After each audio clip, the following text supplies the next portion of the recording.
Саламатсыздар ма, құрметті студенттер?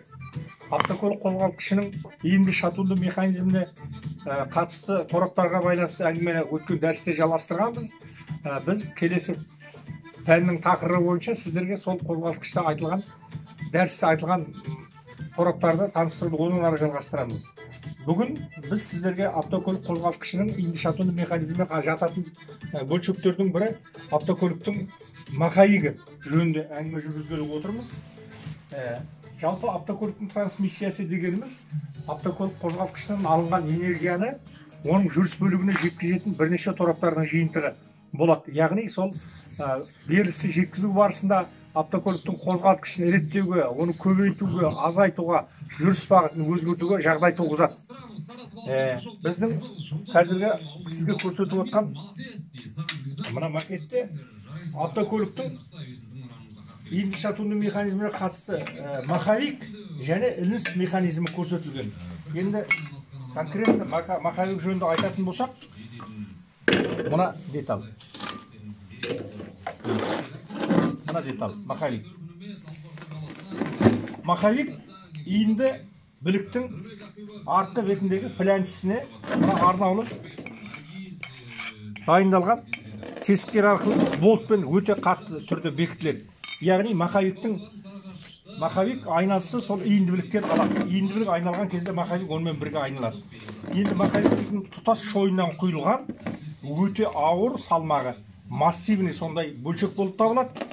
Оның қандай қызмет атқарады дейін десек, бұның бірінші атқаратын қызметі, яғни иіндібіліктен алынған маховикке берілген айналысты автокөліктің трансмиссия жүйесіне одан ары жеткізу. Екінші атқаратын қызметі автокөліктің қозғалтқышын оталдыру кезінде маховиктің мына сыртына бекітілген тісті тәж арқылы стартерден алынған айналысты беріп қозғалтқышты оталдырып жіберу. Көрсетем қазір. Үшінші атқаратын қызметі өздеріңізге белгілі. Автокөлік қозғалтқышы жұмыс жасаған уақытта поршень жоғары төмен қозғалып, жоғарғы және төменгі өлі нүктелерге барып тұрады. Сол өлі нүктелерден оны қозғалтқышты шығарып жіберу керек. Міне осындай үш қызмет атқарады.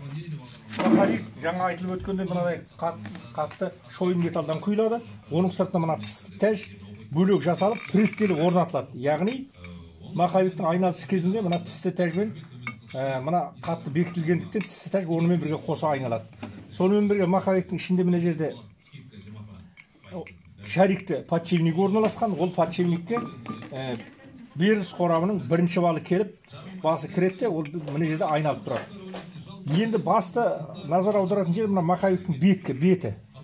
Бұл беті өте қатты шынықтырылған және жүйелі түрде тегістелген.